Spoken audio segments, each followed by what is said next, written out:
Hey guys, I said it in my last video that I am feeling a shiver coming down my spine a little bit about how things are developing on the Reykjanes Peninsula in Iceland with this eruption, but also with the potential what will happen next. And I want to quote the president of Iceland, and he said the country is entering a daunting period of upheaval. And that sounds scary to me, like a little bit of an end of day scenario. I don't want to spread fear or anything. This is just how I feel watching this, because it doesn't look like we're just having like a little tiny fissure every 4 weeks erupting and that going on for a longer period of time. I think there could be more in the works. And why am I thinking this? And in this video, we have to talk about what one geologist said, because this is really scary. If there's a new fissure that would open, there's no time for warning. And all these tourists in the area, they would be highly at risk that this thing could start right underneath them. So we'll look into this as well. The land under Swartsengi has risen again, like roughly 10 centimeters right now, and roughly 10 million cubic meters have accumulated in the magma chamber underneath Swartsengi again since March 16th. And despite this accumulation of magma, the eruption is constant. So Benedict of Feixen, he's the head of deformation measurements at the Icelandic Meteorological Office. He says a new fissure can open at any moment without warning. He makes it clear the magma chamber has reached its tolerance limit and that this current situation is accompanied by great uncertainty. And he says, we have not seen this before, that we have a volcanic eruption and a land rise at the same time. So there is considerable uncertainty about what will happen. And he says, a great danger will arise if new cracks will open. So this thing, in my opinion, it's getting scarier by the day, guys. So he says, the biggest concern is if a new fissure opens, then there will be an eruption from the current eruption in a similar way to how this started. So that is to say, a 2 to 3 kilometer long fissure may open with little warning, 2 to 3 kilometers, which can create considerable danger if people are in the area, because they're walking around there trying to hike to the current eruption, right? Cooking sausages there. He says, it is hard to say when this might happen, but practically at any moment. And he says, if people are close, it's just a very dangerous scenario that starts, and then there's no way to warn them with enough time. That's what the scientists are saying. And on the other hand, the Icelandic Tourist Association is forming a consortium to how can we haul more tourists into that area that is mapped out by the Icelandic Meteorological Office as a hazard area. So the Blue Lagoon is open. Let's bring them in there. Let's build a parking lot across from the Blue Lagoon with hiking trails to the eruption, where the scientists are saying, are you nuts? The head of the civil defense, Reykjanes, said that's exactly where the magma tunnel flows, and there could there could be another eruption. Oh, let's send the tourists in there. Let's haul them into Grindavik to dine in a restaurant. Let's haul them in there with buses. Oh, let's play a round of golf in between two fissures, two cracks, where they have lost one hole, one tee of their golf course in November 10th. Let's haul the tourists in while the residents are moving out because it's too dangerous. While the police chief of Sudorn says, don't run around in fields around Grindavik. Don't let your children play there. It's too dangerous for sudden crack collapse or stuff opening. Yeah, but walk around and play a round of golf. That's no problem. Go to the Blue Lagoon for a face mask. Also not a problem, right? But there's a huge government company formed that should buy out the homes from the residents of Grindavik so that they can move away from the danger zone. I'm sorry, this is why I'm so angry. So is this really, well, our own citizens, let's move them away because it's not safe. Let's haul the stupid tourists in there. And the tourists are that stupid. I am sure there will be a lot of restaurant reservations in Grindavik, not because they want to dine there and they need to eat that food over food in Reykjavik. No, because they want to drive through Grindavik and just stare. Gaffen, we say in Germany. Just stare at things. Sensationalism, right? So they will make their money with these tourists. But then if something happens, then it's like, oh, right? Like the guy that fell into the crack and died, right? Many people from there were calling me fear-mongering, but one person died. And that's one person too many. So I think they're really taking their chances with this. That's my opinion, guys. The thing is, we have an eruption going right now from that one crater. Since April 5th, it's only been one crater, but this crater is quite massive and has grown to size.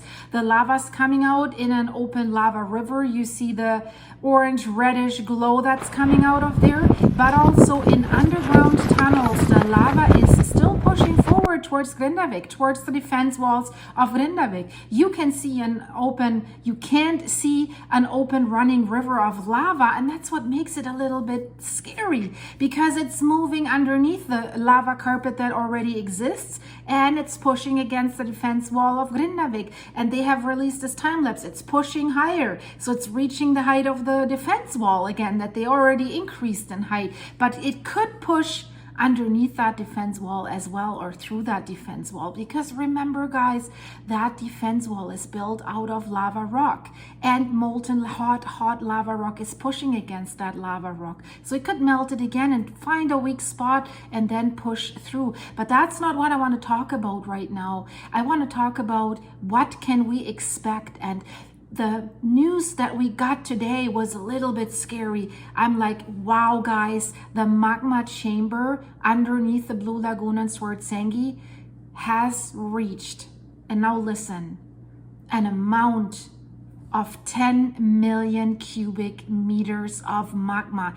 That is a lot, guys. And that's why I think, wow, I get an uneasy feeling about this, because this is really strange. We've got this eruption going, and it's going quite well. It's not dying down, and it's not like that there's just a little bit coming out so that you could think the pipe from the magma chamber is narrowing down. It's closing down. That's why not much is coming. That's why it's building up in the magma chamber again. No, it's still running.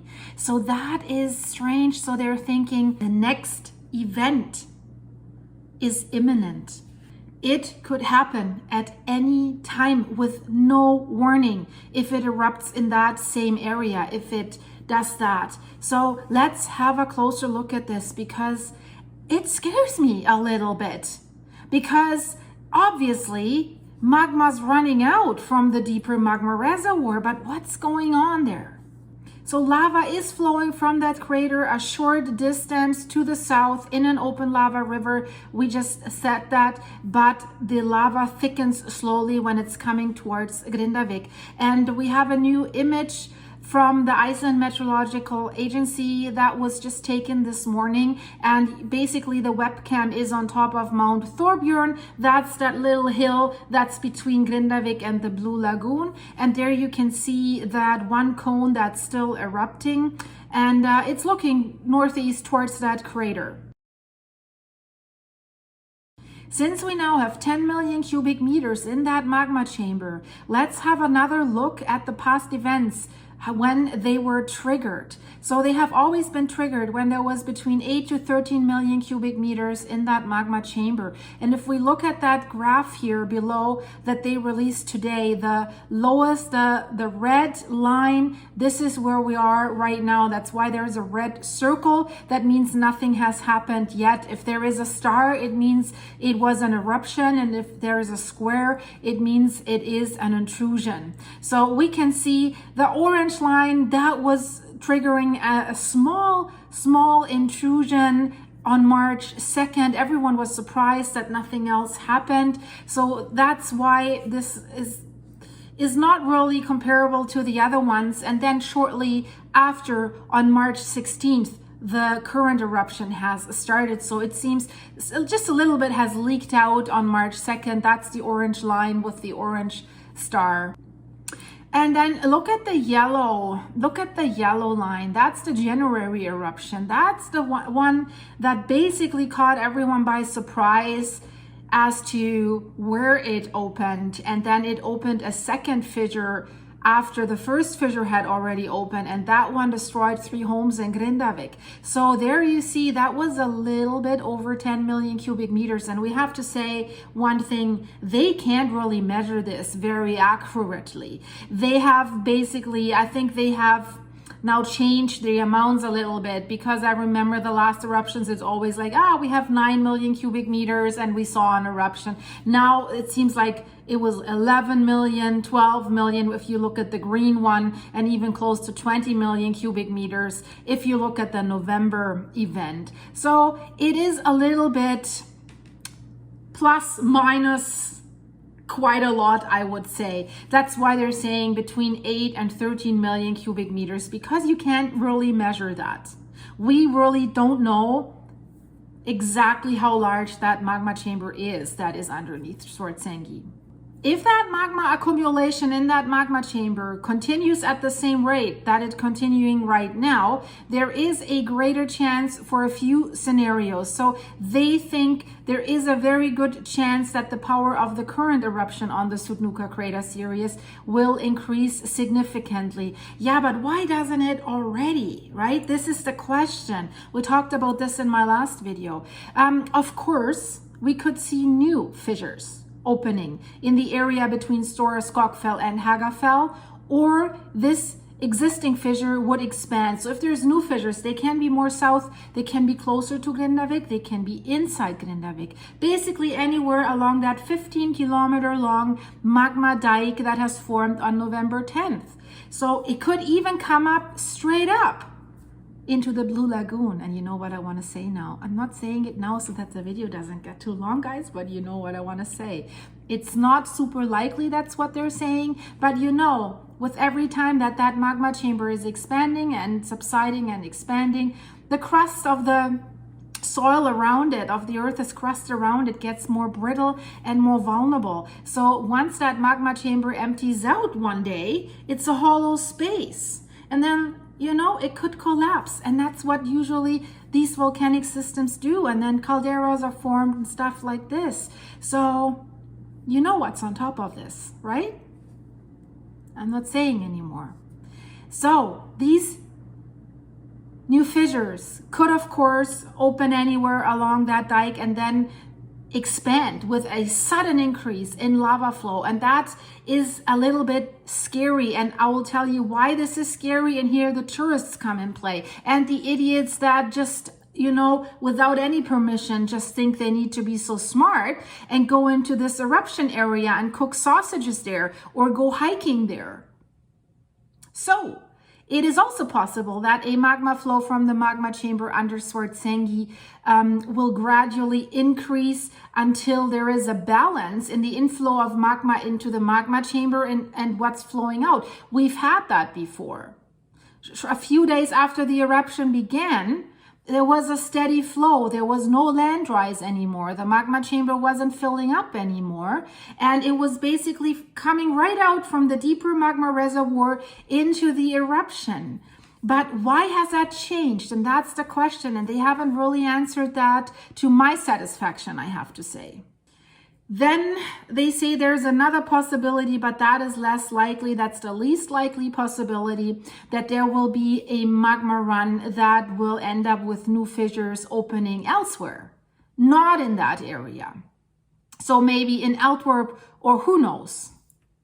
So this scenario would be accompanied by a considerable seismic activity and deformation, with then of course more warning time before something erupts than the previous ones, because magma then would need to grind through the ground to build new tunnels first. And that's why there were so many earthquakes and such a dense and intense earthquake swarm on November 10th, because this new magma tunnel had to be formed.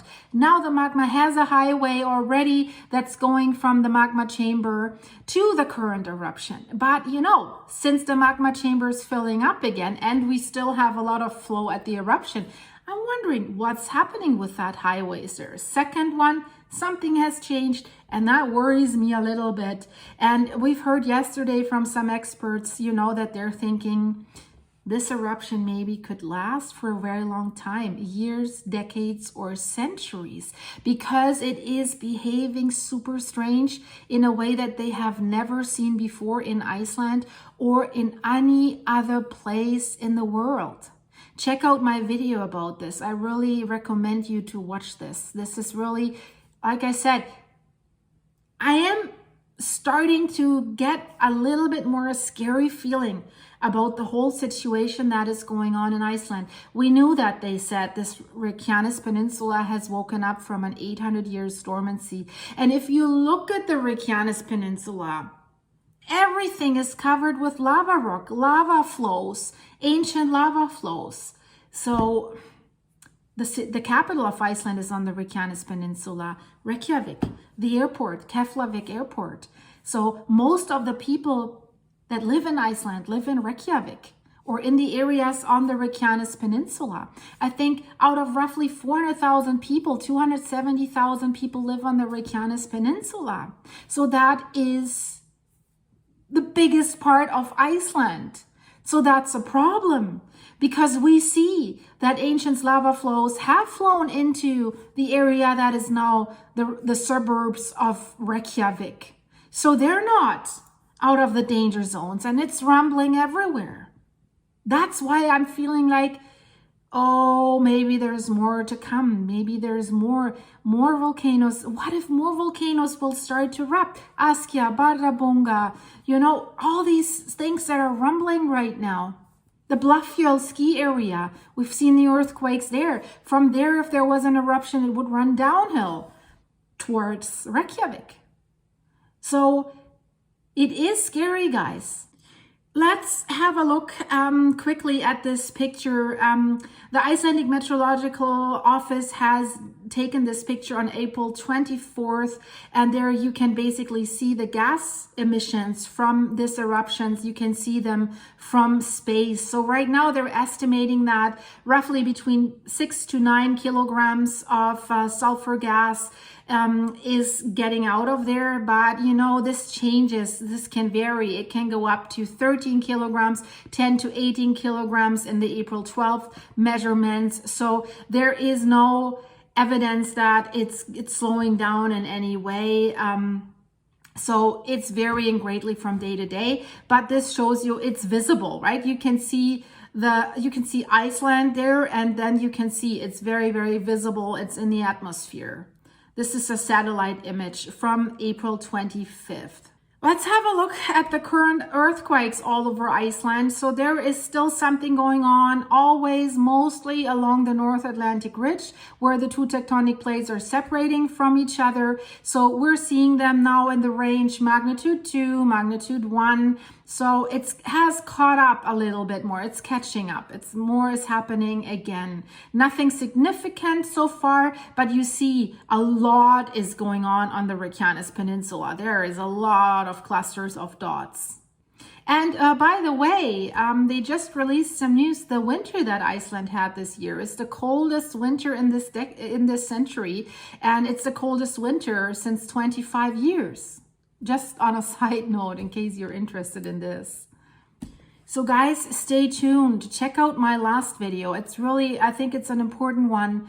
And check out what's going on with Campi Flegrei in Italy. That worries me too. This is scary, scary, scary. So these two videos are in the end screen. Click one of them, and then if you want to watch the other one, go to my channel directly and check the videos out. Thanks so much, guys. Leave this video a like to support my channel. That would be absolutely awesome. And if you want to support me, my farm, and my channel a little further, there's a link in the description to my Buy Me a Coffee site if you want to support me there, or of course through supers here on YouTube. I'm very grateful for that. It helps a lot. So I hope to see you very, very soon, guys. Thank you. Bye-bye.